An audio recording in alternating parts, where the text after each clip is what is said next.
Liberated to travel, to schmooze stateside, and to take in the view of the White House. A relaxed Boris Johnson in his element. But now challenges piling up as the Prime Minister returns home to find that the autumn is becoming more troublesome by the day. A warning today from the Bank of England that inflation could rise above 4% this winter as domestic fuel bills spike. And BP has limited petrol supplies to as many as 100 of its stations as it deals with a shortage of road hauliers. So it's not just shortages that are being felt on forecourts and not just by those run by BP. All my unleaded pumps are now turned to zero. This is scary times for us. So, this is now an ongoing issue where we've had no unleaded to sell, or, we could have a day where there's not been no diesel to sell. And this has been going on for the last 6 weeks. We're a family-owned operation. We employ from our local community in Sile Hill. We need to be selling fuel, to be driving footfall into our store, to sell, baskets of grocery. This is all down to where the world that we're in today. Is it driver shortages, the new driver contracts that the governments have put into place? But look, it's the man at the end that suffers. As many as 100 of BP's 1,200 branded petrol stations are without at least one grade of petrol. Newsnight understands that between 5 and 6 of its stations have closed altogether. Across the HGV market, the government says there's no need to panic buy, a view shared on its backbenches. I have concerns that we need to ensure that our fuel is delivered so that people have fuel that they can then drive away with and that people don't panic buy. Let's remember that there are other petroleum suppliers out there for people to use. In Whitehall, they're watching the nation's forecourts with care. This is on our radar, one minister said to me, stressing that petrol shortages are not yet a major concern. But ministers do know we're in for a long slog through winter with challenges on multiple fronts. They acknowledge that domestic heating bills will rise and there's a need for a long, hard look at the rules governing road hauliers. Hugh Merriman hopes that two factors will spur change, the petrol shortages and Brexit, now that road haulage is closed to EU workers. I do see a short-term blip when it comes to driver shortages. I do see the answer, however, in better pay, better conditions, rather than a dash to the bottom with foreign labour. I think the government will address this by more drivers coming through, changes to the testing regime and indeed driver hours. So I hope this is just a short-term problem that ultimately ensures at the end of it we have a much better workforce that's resilient, better paid, more attractive for people to enter and go into, and we don't suffer these years of concerns about driver shortages. Labour says this is a problem of the government's making. We know we've got specific problems which we have long warned about within the logistics industry. It's not that this is because of COVID or any other reason. This has been happening for some time, and the reality is poor workforce planning, poor preparation for Brexit, and of course now what do we see is that we're seeing the consequences of that with this lack of investment in skills in the country, and of course that means that we're not seeing the country working joined up in the way that it should. A Prime Minister in his pomp, far from home. A Prime Minister always on the move. But now a Prime Minister back home with political headaches galore. Nick joins us now. Nick, what moves are on the table for Boris Johnson at this point? Well, it's interesting. At the beginning of his US trip this week, the Prime Minister was talking about a lot of these problems were temporary. He said that the world economy is bouncing back after COVID, and he's a bit like everyone putting on the kettle at the end of a very popular television programme. You have a short-term problem. But as the week has worn on, it's becoming pretty clear that a lot of these challenges are deep-seated. You saw Hugh Merriman there in my film talking about you need major structural reform of the road haulier labour market. You can't just have the classic quick fix of cheap EU labour. That is not possible after Brexit. And I do have to say I am detecting the beginnings of nerves amongst government ministers. So ministers are saying that domestic fuel bills will go up And it won't just be a blip. They'll go up and they'll stay up because the price cap, of course, will have to go up. They know that that will then feed into inflation. You had that Bank of England warning today. And embedded inflation can change everything in politics, because obviously it means that interest rates go up. If interest rates go up, then government borrowing goes up, and then you move full circle, that goes up, and the Chancellor will be even more resistance to calls for extra spending, even more resistance to those widespread calls not to go ahead with ending that £20 temporary uplift in universal credit. Nick, thank you for that. Well, we invited the government onto the programme, but they declined. I'm joined instead by Conservative MP Andrew Bridgen and Rod Mackenzie of the Road Haulage Association. Rod, if I could start with you, why has this happened? Well, it's happened because of a multitude of factors. We've had Brexit, we've lost about 20,000 European drivers. We lost 40,000 trucker training tests during the pandemic because of social distancing rules. Those tests were cancelled. And we had a historic shortage in this country of tens of thousands of lorry drivers. And that means we've got a shortage now of 100,000.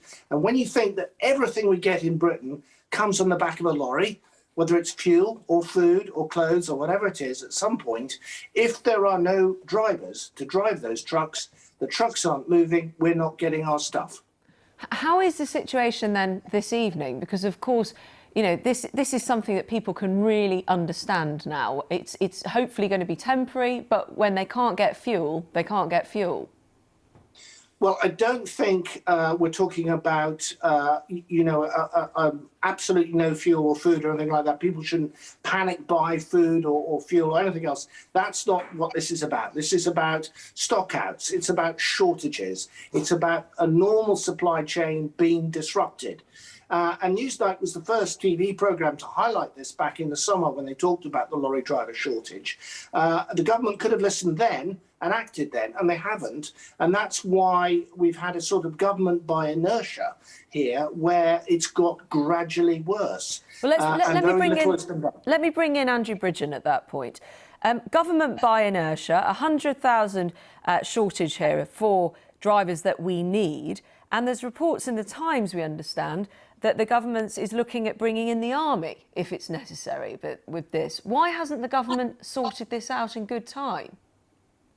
Well, I actually raised this with the government 6 years ago when we were 50,000 lorry drivers short, urging them to bring in measures that would allow HGV training into the apprentice programme.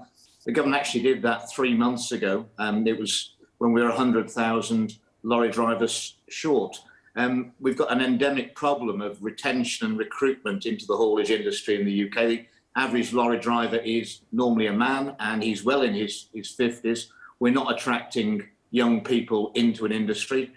And the shocking figures are that we're actually not short of HGV drivers per se. We've got 600,000 people who are qualified to drive those big trucks, but only 300,000 people choose to work in the industry. That is about paying conditions, and that paying conditions have been suppressed for a very long time by bringing in EU migrants who are willing to work for those wages and conditions, but they were never willing to work for long. And that's why nearly opening the doors to 20, 30, 40,000 drivers will only ever be a short-term fix. The industry needs to modernise, it needs to improve paying conditions. We need to retain and attract young people into the industry. And that's, of course, painting a picture of how this is complex. Nobody's trying to say it's straightforward, and it's good to hear that detail. But when I asked you why the government hasn't taken this action, you just heard from Rod about this in the summer. Why do you not think this hasn't been acted upon? Because the drivers are there. We do have 600,000 people qualified to drive HGV trucks, but only half of them choose to actually work in that profession. My question isn't about that. My question is about the government and actually doing something about this. Those facts were available. The situation has only got worse, and now we're in this situation. Why do you think nothing's been done?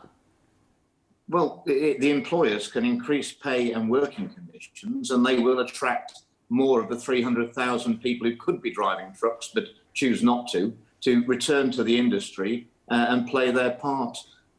that's totally within the employer's gift to do so. Okay, What's that got to do with government? Okay, so that's what you see for the employers to do. We've also heard that Brexit has played a role. How much of a role do you see that Brexit has played? Andrew, I'm so sorry, we've just lost your picture. I'm hoping you're going to come back to us. Sorry, I'm back. Hello, carry on. Well, clearly, but that's what's been going on for a long time. That isn't addressing the issue of pay and conditions. So all you've got is people willing to work as a lorry driver for a few years. It got rid of 20,000 people. But that's just a short-term fix, isn't it? Sorting out the systemic problem of the industry, in that the workforce is aged. I've got friends. You've said that. You've made that point several times. I'm just saying, how much of a role do you think Brexit has played?